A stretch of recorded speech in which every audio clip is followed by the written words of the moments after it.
உங்க எல்லாத்துக்கும் கணியன் பூங்குன்றனார் அப்படிங்கிற ஒரு மிகச்சிறந்த புலவரை பத்தி தெரியும், தமிழ் புலவர். அவரு புறநானூறுல ஒரு லைன் ஒண்ணு எழுதியிருப்பாரு. யாது மூரே யாவரும் கேளீர் அப்படின்னு சொல்லி ஒரு லைன் எழுதியிருப்பாரு. இந்த லைனுக்கான அர்த்தம் என்னன்னா, எல்லா ஊரும் எங்க ஊரு, அந்த ஊர்ல இருக்கிற எல்லா மக்களும் எம் மக்கள் அப்படி இந்த ஒரு சொல்லுக்கான பொருள் தான் இந்த ஒரு லைனு. இதை ப்ரூவ் பண்ற ஒரு வகையில ஒரு கல்வெட்டு கிடைச்சிருக்கு. நம்ம பக்கத்து நாடான இலங்கையிலயோ இல்ல இந்த சோழர்கள் பிடிச்ச மால்தீவ்ஸோ இந்தோனேஷியாவோ இல்ல பாண்டியர்களான மதுரையோ இல்ல சேரர்களான கேரளாவோ இந்த மாதிரி இடமெல்லாம் கிடையாது. இங்கிருந்து அடுத்த ஒரு காண்டினென்டான ஆப்பிரிக்கால இருக்கிற இஜிப்ட் அப்படிங்கிற ஒரு இடத்துல இருக்கிற த கிங்ஸ் ஆஃப் வேலி அப்படின்னு சொல்லி ஒரு இடத்துல தமிழ் கல்வெட்டு ஒண்ணு கிடைச்சிருக்கு. அந்த கல்வெட்டோட ஆண்டு பாத்தீங்கன்னா 2000 ஆண்டுகளுக்கு முன் எழுதப்பட்ட கல்வெட்டு இப்ப கிடைச்சிருக்கு. அந்த ஒரு ஆர்டிகளை பார்த்தோன்னே இந்த வீடியோ நான் கிரியேட் பண்ணணும்னு ஆசைப்பட்டேன். நீங்க தமிழர்களை எங்க வேணா வாழ்ந்துருக்கலாம், லைக் மலேசியா, யூரோப்பா, அண்டார்டிகால கூட நீங்க வாழ்ந்துக்கலாம். ஆனாலும் தமிழர்களா வாழ்ந்தீங்க அப்படின்னா இந்த ஒரு வீடியோ உங்களுக்கு ஒரு சின்ன ஒரு கூஸ் பம்ப்ஸ் ஆச்சு ஏற்படுத்தி இருக்கும். ஏன்னா நம்ம இப்போ ஒரு குளோபலைசேஷன் அப்படிங்கிற ஒரு வார்த்தையை பத்தி பேசுறோம். இங்கிருந்து உலகத்துல நம்ம எல்லா இடத்துக்கும் ட்ரேட் பண்ணணும், நம்ம எல்லா நாடும் போர் பண்ணிக்கூட, இப்ப ரஷ்யா உக்ரைன் போர் பண்ணிக்கிறாங்க, இல்லப்பா நீங்க சமாதானமா போங்கன்னு சொல்றோம். இல்ல ஈரானும் அமெரிக்காவும் பேசுறாங்க, இல்ல சமாதானமா போங்க அப்படின்னு சொல்றோம். ஆனால் இந்த மாதிரி என்னதான் தமிழர்கள் மூவேந்தரும் அடிச்சுக்கிட்டாலும் குளோபலைசேஷன்ல பாத்தீங்கன்னா அவ்வளவு ஃபாஸ்டா இருந்திருக்காங்க நம்ம தமிழ் மக்கள். இங்கிருந்து இஜிப்ட் முடியும் போய் வணிகம் செஞ்சுட்டு வந்திருக்காங்கிறது தான் ஒரு முக்கியமான ஒரு சிறப்பான ஒரு விஷயமே. அது என்ன, இஜிப்ட்ல என்ன கிடைச்சது அப்படிங்கறத இந்த வீடியோ உங்களுக்கு பார்த்து முடிக்கும் போது லிட்டரலி கூஸ் பம்ப்ஸா தான் இருக்கும். ஃபர்ஸ்ட் இந்த ஒரு டாபிக் எங்க இருந்து ஆரம்பிக்குதுன்னு பாத்தீங்கன்னா, நம்ம தமிழ்நாடு கவர்மெண்ட் ஆர்கியாலஜி டிபார்ட்மெண்ட் பாத்தீங்கன்னா இப்போ February 11 ஒரு ஃபங்க்ஷன் நடத்தினாங்க. அதுல கலந்துகிட்டது யாருன்னு பாத்தீங்கன்னா, Egyptian interior for exploration and tourism அப்படின்னு சொல்லிக்கிற இந்த ஒரு group of scientist researchers archaeologist பாத்தீங்கன்னா இந்த ஒரு ஃபங்க்ஷன்ல பாத்தீங்கன்னா கலந்துக்கிட்டாங்க. அதுல கலந்துக்கிட்ட 2 முக்கியமான ப்ரொஃபசர்ஸ் யாருன்னா, ப்ரொஃபசர் இங்கோ, 2வது ப்ரொஃபசர் யாருன்னா ப்ரொஃபசர் சார்லட். இவங்க 2 பேரும் பாத்தீங்கன்னா சுவிட்சர்லாந்தை சேர்ந்தவங்க. இவங்க என்னன்னா, இவங்க அங்க எகிப்துல இருக்கிற நிறைய கல்வெட்டை பாத்தீங்கன்னா ஆராய்ச்சி பண்ணி அதுல பாத்தீங்கன்னா மொழியாக்கம் பண்ணி என்னென்ன இருக்கு அப்படின்னு சொல்லி கண்டுபிடிக்கல பாத்தீங்கன்னா இவங்க தலைச்சிறந்த ஒரு எக்ஸ்போர்ட். அந்த மாதிரி ரிசர்ச் நடத்தியிருக்காங்க. அந்த ரிசர்ச் நடத்தினது பாத்தீங்கன்னா எங்கன்னா தி கிங்ஸ் ஆஃப் வேலி அப்படின்னு சொல்லி இருக்கிற ஒரு எகிப்துல இருக்கிற இடம். இந்த இடத்த பத்தி நம்ம சொல்லணும்னா, இந்த கிங்ஸ் ஆஃப் வேலின்னு சொல்லி இந்த ஒரு இடம், இந்த இடத்த பத்தி நம்ம சொல்லணும்னா இது ஒன்றும் பெரிய ஒரு கோயிலோ இல்ல பாத்தீங்கன்னா ஒரு சுற்றுலா தலமோ அந்த மாதிரி ஒரு பெரிய இடமெல்லாம் கிடையாது. அப்போ அது என்ன பாத்தீங்கன்னா, இப்ப நம்மளுக்கு எப்படி தாஜ்மஹால் பாத்தீங்கன்னா ஒரு என்னதான் ஒரு நம்ம உலக அதிசயம் சொன்னாலும் அது ஒரு கல்லறையோ, அந்த மாதிரி இந்த கிங்ஸ் ஆஃப் வேலின்னு சொல்லி இருக்கிற இந்த இடமும் பாத்தீங்கன்னா ஒரு கலர் தான். இது எப்படி ஃபர்ஸ்ட் உருவாச்சுன்னா, இது ஒரு 5000 ஆண்டுகளுக்கு முன்னாடி நம்ம எகிப்தியர்கள் என்ன பண்ணியிருக்காங்கன்னா, அவங்க பிரமிட் உங்களை எல்லாத்துக்கும் தெரியும், பிரமிட்னாலே ஒரு சவம் வைக்கக்கூடிய ஒரு இடம் தான், அது ஒரு கல்லறை அப்படின்னு நம்ம எல்லாத்துக்குமே தெரியும். அப்படிப்பட்ட கல்லறை பாத்தீங்கன்னா நிறைய மன்னர்கள் இறந்தக்கு அப்புறம் பிரமிடுக்குள்ள அவங்களோட நம்பிக்கை என்னன்னா, நம்மளுக்கு இதோட நம்மளோட உயிர் முடிந்ததா கிடையாது, நம்மளுக்கு அடுத்த ஒரு வாழ்க்கை இருக்குன்னு அவங்க தெரிஞ்சுக்கிட்டு அந்த பாடியை பார்த்தீங்கன்னா போஸ்ட்மார்டம் பண்ணி அதுக்குள்ள திரவங்கள்லாம் ஊற்றி அந்த பாடியை பார்த்தீங்கன்னா மம்மிஃபை பண்ணிடுவாங்க. பண்ணி அவங்க பக்கத்துல சின்ன சின்ன ஜாடியில அவங்களுக்கு பிடிச்ச பொருட்கள், அவங்க கூட வாழ்ந்த அனிமலை அதையும் கொண்டு அதுக்கு மேல வச்சு கூடவே தங்கம், வைரம், வைடூரியம் இந்த மாதிரி நிறைய விஷயங்கள், விலைமதிப்பற்ற விஷயங்கள்லாம் பார்த்தீங்கன்னா அவங்க பக்கத்திலே வச்சிருவாங்க. அப்படி பண்ணப்பட்டதான் இந்த எகிப்துல இருக்கிற பிரமிட்ஸ். நான் சொல்றது இந்த 3 பிரமிட் மட்டும் கிடையாது, பிரமிட் ஆஃப் கீசா அந்த மாதிரி எல்லாம் சொல்ல கிடையாது. எகிப்துல நிறைய பிரமிட் இருக்கு. இந்த மாதிரி நிறைய பிரமிடும் பாத்தீங்கன்னா இந்த ஒரு விஷயத்துக்காக தான் உருவாக்கப்பட்டது. அந்த மாதிரி உருவாக்கப்பட்டதுல என்ன பண்ணிருக்காங்கன்னா, இப்ப நம்மளது எப்படி நம்ம கோயில்ல இருக்கிற தங்க நகைகள் இல்ல உண்டியல கொள்ளையடிச்சு போறாங்களோ அதே மாதிரி அப்ப இருக்கிற திருடர்களும் என்ன பண்ணிருக்காங்கன்னா, இந்த ஒரு பிரமிடுக்குள்ள வந்து அங்க இருக்கிற ஓகேப்பா நீங்க எல்லாம் பண்ணிட்டீங்க, ராஜாவே இறந்துட்டாரு, ஆனாலும் நீங்க ஒரு மூட நம்பிக்கையில பண்றீங்க, உங்களுக்கு ஒரு நம்பிக்கை இருக்கு, ஆனாலும் அதுக்குள்ள இருக்க தங்கம் எங்களுக்கு தேவைன்னு சொல்லி அந்த தங்கத்தை திருடுறது, அது நம்ம அங்க இருக்கிற செக்யூரிட்டியே சில நேரம் திருடுறது சொல்லி இந்த மாதிரி நிறைய விஷயம் போயிட்டு இருந்திருக்கு.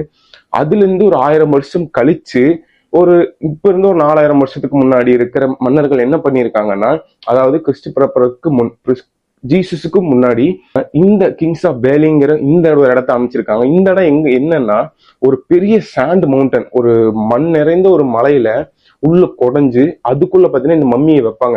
ஒரு பெரிய ராஜாக்களோட உடலையோ இல்ல வேற ஏதோ உடலையோ ஒரு பெரிய ஒரு குஜராத்லயோ வேற எங்கேயோ ஒரு இடத்துல ஒரு பெரிய மலைக்குள்ள இந்த மாதிரி சொருகி வச்சா நம்ம யாருக்குமே தெரியாது. அந்த மாதிரிதான் இந்த ஒரு கிங்ஸ் ஆஃப் வேலி அப்படின்னு சொல்லி இந்த இடத்த பார்த்தீங்கன்னா அப்ப இருக்கிற எஜிப்தியன்ஸ் பார்த்தீங்கன்னா உருவாக்கி இருக்காங்க. இது வெறும் மன்னர்களுக்கு மட்டும் சொல்றது இல்ல, நிறைய பெரிய பெரிய பிசினஸ் மேன், மன்னர்களுக்கு அடுத்து யார் பெரிய ஆளு அப்படின்னு நம்ம சொல்றோமோ அவங்க எல்லாத்தையும் இந்த இடத்துலதான் பார்த்தீங்கன்னா கல்லறை பண்ணி வச்சிருக்கிறாங்க. இதுல ஒரு ஃபேமஸான ஒரு மன்னர் யாருன்னு பார்த்தீங்கன்னா டுட்யூகாமன் அப்படின்னு சொல்லி ஒரு மன்னர், உங்க எல்லாத்துக்குமே தெரியும். இந்த மாதிரி நிறைய ஃபேமஸான மொத்தம் இதுல இருந்து மொத்தம் 60 சவங்களை பார்த்தீங்கன்னா எடுத்திருக்காங்க.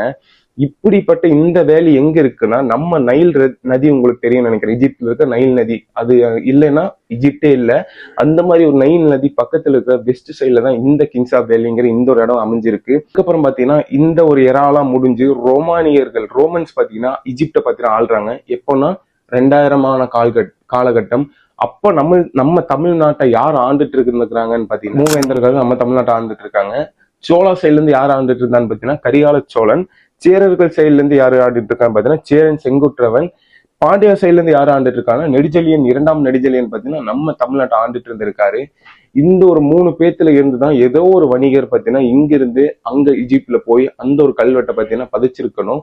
அப்படிப்பட்ட அந்த கல்வெட்டுல என்ன எழுதி இருக்கு அப்படின்னு சொல்லி இவங்க சொல்றாங்கன்னா, இவங்க அந்த ஒரு ஃபங்க்ஷன்ல 30 பக்கம் டாக்குமெண்ட்டை பாத்தீங்கன்னா பிரசன்ட் பண்றாங்க தமிழ்நாடுக்கு.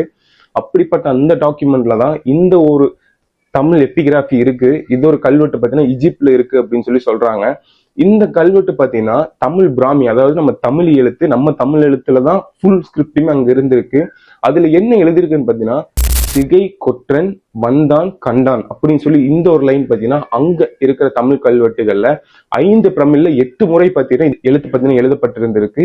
அது மட்டும் இல்லாம இன்னும் சில சொற்களும் பாத்தீங்கன்னா அதுல இருந்திருக்கு. கோப்பன், சாத்தன், கீரன், இந்த மாதிரி நிறைய தமிழ் சொல் பத்தினா இருந்திருக்கு. நீங்க கேட்கலாம், ஓகேடா விக்னேஷே தமிழ் ஸ்கிரிப்ட் மட்டும் தான் அங்க இருந்திருக்கான்னு கேட்டா மொத்தம் 30 கல்வெட்டுகள் நான் சொன்ன மாதிரி அவங்க பிரசன்ட் பண்ணியிருக்காங்க. அதுல 20 கல்வெட்டுகள் பார்த்தீங்கன்னா நம்ம தமிழ் சொற்களை சொல்லி இருந்தது. மிச்சம் இருக்கிற 10 கல்வெட்டு பார்த்தீங்கன்னா சமஸ்கிருதமும் பிராகிருதமும் சேர்ந்த 2 மொழிகளை சேர்ந்த ஒரு 10 கல்வெட்டுகள் இருந்திருக்குது.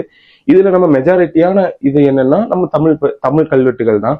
இந்த தமிழ் கல்வெட்டுல எழுதி இருக்கிற மாதிரியே சிகை கொட்டன் வந்தான் கண்டான் அப்படிங்கிற இந்த சொல் இதா இருக்கு. இதை நம்ம ஒரு சின்ன ஒரு டீகோட் பண்ணலாம் அப்படின்னா, இப்ப இது ஒரு அவங்க சைட்ல இருந்து சொல்ல, இது நான் என்னோட சைட்ல இருந்து நான் சொல்றேன். சிகை அப்படின்னா நம்ம முடி அப்படின்னு ஒரு சொல் இருக்கு. முடி, குடுமி, அப்புறம் கிரீடம், இந்த மாதிரி நிறைய சொற்கள் இருக்கு. உங்களுக்கு எல்லாத்துக்கும் தெரியும், தமிழர்கள்னாலே அப்ப இருக்கிற ராஜாக்கள் பார்த்தீங்கன்னா நீளமா முடி வளர்த்துக்கிறதுல அவங்களுக்கு அது ஒரு கல்ச்சரா அவங்க ஃபாலோ பண்ணிட்டு வந்துட்டு இருந்திருக்காங்க. சிகை அப்படின்னா முடின்னு வச்சுக்கலாம். கொற்றன் அப்படின்னா ஒரு தலைவன், அப்படி இல்லைன்னா ஒரு வெற்றியாளன், இந்த மாதிரி ஒரு சொல்லாம் கூட நம்ம வச்சுக்கலாம். இது நீங்க 2ஐயும் சேர்த்தீங்கன்னா முடியுள்ள ஒரு தலைவன் வந்தான் பார்த்தான் அப்படிங்கிற இப்ப இருக்கிற நம்ம சொல்ல நமக்கு எடுத்துக்கலாம். ஒரு பெரிய ஒரு முடி இருக்கிறவன் ஒரு தலைவன் இந்த இடத்த பாத்தீங்கன்னா பார்த்தான் கண்டான் அப்படிங்கிற ஒரு சொல்ல எடுத்துக்கலாம். அப்படி இல்லைனாலும் பெரிய ஒரு முடி இருக்கிற வெற்றியாளன் இந்த ஒரு இடத்த பாத்தீங்கன்னா கண்டான் அப்படின்னு சொல்லி கூட வச்சிருக்கலாம். ஸோ இதெல்லாம் ஓகே. நீங்க கொஞ்சம் நினைச்சு பாருங்க, 2000 வருஷத்துக்கு முன்னாடி ஒரு எலக்ட்ரிசிட்டி இருக்காது, ஒரு டிரான்ஸ்போர்ட் இருக்காது, எதுவுமே இல்லாத ஒரு காலத்துல இங்கிருந்து எகிப்து முடியும் போயிருக்காங்க. அதுவும் எகிப்துல இந்த கிங்ஸ் ஆஃப் வேலி எங்க இருக்குன்னா, அங்க எகிப்துல ட்ரேட் பண்ற இடத்துல இருந்து 600 கிலோமீட்டர் உள்ள தள்ளி இருக்கு. இப்ப நீங்களே பாருங்க, இப்ப நீங்க ஒரு நாட்டுக்கு ஒரு வணிகம் பண்றதுக்கு ஒரு பிசினஸ் பண்ண போறீங்கன்னா அந்த ஒரு துறைமுகத்திலேயோ அந்த ஒரு ஹார்பர்லயோ உங்க வேலையை முடிச்சு நீங்க வந்துருவீங்க. நீங்களே இன்னும் கொஞ்சம் பிசினஸ் மேனா இல்ல இன்னும் கொஞ்சம் எனக்கு பணம் இருக்கு அப்படின்னா தான் அந்த ஒரு நாட்டுக்குள்ள போய் சுத்தி பார்ப்பீங்க.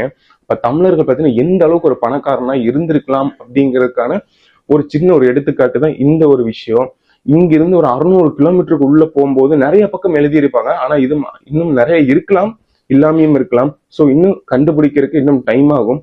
இந்த மாதிரி பார்த்தீங்கன்னா நிறைய பக்கம் அந்த ஒரு இடத்துல பார்த்தீங்கன்னா எழுதி இருக்கு. த கிங்ஸ் ஆஃப் வேலி அப்படிங்கிற ஒரு இடத்துல பார்த்தீங்கன்னா நம்ம தமிழ் கல்வெட்டு பார்த்தீங்கன்னா எழுதி இருக்கு. இதுல இருந்து நம்ம என்ன தெரிஞ்சுக்கலாம்னா, நம்ம நிறைய இந்த சோழர்கள் கதையெல்லாம் நம்ம பத்தி கேள்விப்பட்டிருப்போம். ராஜேந்திர சோழன், ராஜராஜ சோழன், அப்புறம் கீழே பாண்டியாஸ்ல நிறைய பேர்த்து கேள்விப்பட்டிருப்போம். ஏன் இங்கிருந்து நம்ம வடநாட்டை அடிக்கல, ஏன்பா நம்ம மொழி இந்தியாவும் பிடிக்கல அப்படின்னு நம்ம பேசியிருப்போம். ஆனா அவங்க எடுத்து இந்த கடல் வழி ட்ரேடு பாத்தீங்கன்னா எவ்வளவு ஒரு முக்கியமான விஷயமா இருந்திருக்கு அப்படிங்கிறதுக்கு இந்த ஒரு கல்வெட்டு பார்த்தீங்கன்னா ஒரு சின்ன ஒரு எடுத்துக்காட்டா இருந்திருக்கு. நீங்க நீங்களே தெரியும், இந்த ராஜேந்திர சோழன் எதனால இந்த இலங்கையை பிடிக்கிறது, அந்த பக்கம் மால்தீவ்ஸை பிடிச்சது எதனால அப்படின்னா இந்த ஒரு ரீசன். அதுக்கு நான் ராஜேந்திரன் காலத்துலதான் இங்க போறதுன்னு சொல்ல வரல. ராஜேந்திரன் காலத்துக்கும் 100-1000 வருஷத்துக்கு முன்னாடி போயிருக்கப்படுது. ஸோ எதனாலன்னா இது ஒரு ரீசனா தான் இந்த ட்ரேடை பார்த்தீங்கன்னா நம்ம தமிழர்கள் பார்த்தீங்கன்னா ஒரு பெரிய ஒரு ட்ரேடா பார்த்தீங்கன்னா இது பண்ணி இருக்காங்க. ஸோ நான் சொன்ன மாதிரி பாத்தீங்கன்னா ரோமன் காலத்து இது நம்ம இங்க நிறைய பேர் தெரியும். இங்க நம்ம தமிழ்நாட்டிலேயே பாத்தீங்கன்னா நிறைய ஆராய்ச்சி கீழடியில இல்ல வேற நிறைய இடத்துல பாத்தீங்கன்னா அகழாராய்வு நடந்திருக்கும். அங்க ரோமன் காயின்ஸ் பாத்தீங்கன்னா நிறைய கிடைச்சிருக்கிறதா தகவல் வரும். இதுல இருந்து என்ன தெரியுதுன்னா நம்ம இங்க இருந்து தமிழர்கள் அங்க போய் இந்தியன் ஓஷனை கடந்து அங்க இருக்கிற நைல் நதியை புடிச்சு அங்க இருக்கிற நம்ம ரோமர்கள் நம்மளை ஏத்துக்கிட்டு ஒரு விசா மாதிரி அவங்க ஓகே நீங்க உள்ள வாங்க அப்படின்னு சொல்லி நம்ம ரோமர்கள் காலத்துல அங்கேயே போய் ஒரு நல்ல ஒரு நட்புணர்வுல இருந்திருக்கோம்னா தமிழர்களோட இந்த ஒரு விஷயம் பார்த்தீங்கன்னா எந்த அளவுக்கு உலகம் எங்கேயும் பார்த்தீங்கன்னா இந்த வணிகம் பரவி இருக்கும். தமிழ் இன்னுமே நிறைய இடத்துல இருக்கும். அது இன்னும் வருங்காலத்துல வெளிவரும் சொல்லி நானும் நம்புறேன், நீங்களும் நம்புவீங்கன்னு நினைக்கிறேன். இதை பத்தி நம்ம என்னதான் வந்தாலும் இதை பத்தி யாரும் நம்ம மேல ஆள்றவங்களோ இல்ல யாருமே பத்தின இதை பத்தி பெருசா பேச மாட்டாங்க. நம்ம தமிழை பத்தி நம்ம தான் பேசணும். அதனாலதான் இந்த ஒரு வீடியோ பத்தின உங்களுக்கு நான் போட்டிருக்கேன். அடுத்து இதே மாதிரி ஒரு நல்ல வீடியோல உங்களை வந்து சந்திக்கிறேன். until then bye from Vignesh. bye.